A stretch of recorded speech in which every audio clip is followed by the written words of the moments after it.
Sa punto pong ito ay makakausap naman natin si COMELEC spokesperson James Jimenez. Magandang tanghali po sa inyo, sir. Si Connie Season po ito. Magandang tanghali po, Ma'am Connie.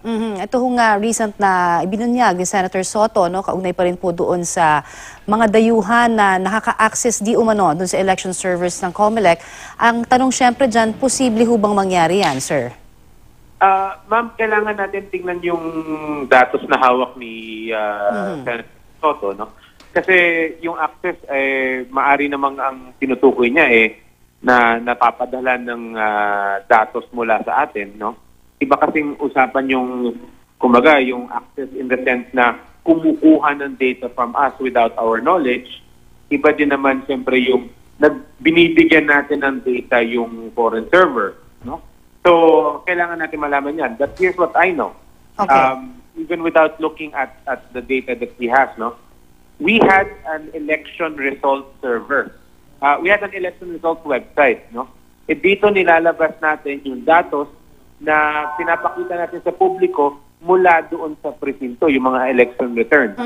Ginawa natin yan in 2016, ginawa natin yan in 2010 para lang masiguro na kita ng publiko kung ano yung progreso nung bilangan.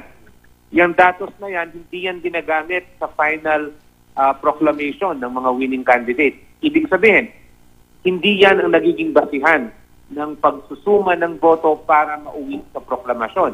Ito ay report lamang mula sa field kung anong vote or kung ilang boto ang nakuha ng bawat kandidato.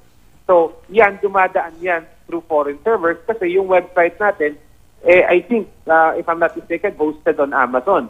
No? So, did that happen? Yes, alam natin yan at ginamit ng publiko yung dato na yan. Hindi ibig sabihin may maling naganap, no? So, gusto ko makita or gusto ng COMELEC makita ano yung hawak na datos ni Senator Soto and kung ano yung nakapalibot na mga information tungkol dun sa snapshot na pinakita niya. Sir, nag-request na po ba kayo ng kopya? I'm sorry? Nag-request na ho ba kayo ng kopya dito sa mga sinasabing dokumentong hawak po ni Senator Soto para mapag-aralan nyo? We're reaching out to the office of Senator Soto. Okay, you were talking about the election website po ng COMELEC at doon makikita lahat ng resulta. Ang isa ho sa tinutukoy rin ni Senator Soto na maaring naging dahilan daw ng pagkakaroon ng 0 votes ng ilang mga senador, ano, ay ito rin pong nakita niyang access daw dito sa election servers. So, paano po niyo mapapaliwanag naman ito in general? Kasi may mga nakakuha po ng 0 Opo, at hindi yun imposible. In fact, hindi po yun uncommon. No? Sa maraming lugar, mayroong mga kandidatong nasisiro, kahit yung malalaking kandidato. Again, ultimately, it's the people who vote. And if the people don't want to vote for someone, then they won't. No? Wala pa tayo so far nakikitang connection between doon sa pagpapalabas namin ng information sa website at nasabihin na yun ang dahilan kung bakit nasiro yung ibang tao. Wala pa rin namang napapatunayan na nagkaroon ng pagmamaniobra o pagmamanipula ng resulta. So again, if we're going to make these conclusions, mas maganda sana kung solid yung basihan natin, and so far, yun yung gusto natin makita. Baka ito yun. Baka kung ano man yung hawak ni Senator Soto, baka ito yung solid na basis for saying that. But at this point, hindi po talaga namin alam. Okay. Kaya nga, hinihingi namin yung kopya. Opo. So, we'll just go by this, sir, na para bang in general na lang din. Ano? Kasi may mga allegation din po si Senator Soto na may transmission na naganap 1 day before the election. Karoon po ng early transmission.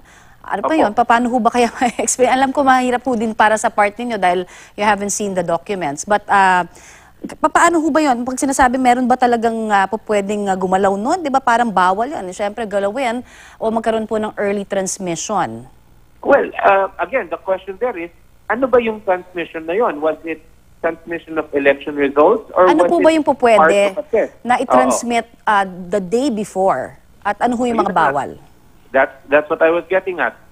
Before elections po, before election day, alam na po naman ng lahat, meron po tayong tinatawag na final testing and sealing. FPS ang tawag natin dyan. Kung saan napagana natin yung makina, lahat ng pwedeng pagawa sa makina on election day, ginagawa before election day, on-site.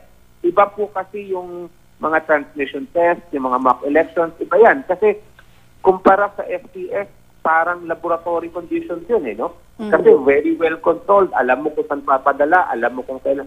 Iba yung sitwasyon na pag ginagamit mo na yung makina on election day, yun yung sinistimulate natin kapag nagpa-final testing and sealing tayo. Ano ang window ng final testing and sealing?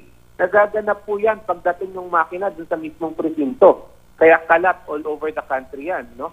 So nagaganap yan pagdating ng makina dun sa mismong presinto bago mag-election day. Ilang araw bago mag-election day. Pangkaraniwan, that's about 3 days to a week. Sometimes, kapag nagkakaproblema with logistics, kuminsan just before election day opens, no? Just before voting opens, nagkaroon ng isa o dalawang instance kung saan on the same day, pero before the official start of voting, nag-FTS muna. So again, hindi ganun ka-imposible na magkaroon ng transmission on those days. Kaya nga, to say na dahil may nakitang transmission na ganito on this day, taking it out of all context might be a little dangerous. Kaya mas maganda kung alam natin kung ano exactly pinag-uusapan. Opo. Sa 2019, eleksyon na naman, sir, at ang tinutukoy po na maaaring kasabwat di umano, no? Ito pong Smartmatic. Sa susunod na eleksyon ho ba, sila pa rin po ang magpapatakbo? Hindi po sila nagpapatakbo ng elections ever. Meaning to say, sila pa rin po yung kukunin natin? Sila yung supplier ng supplier makina. Pa rin po, opo. Opo. Dahil po nung December last year, inactivate po ng COMELEC yung tinatawag nating option to purchase.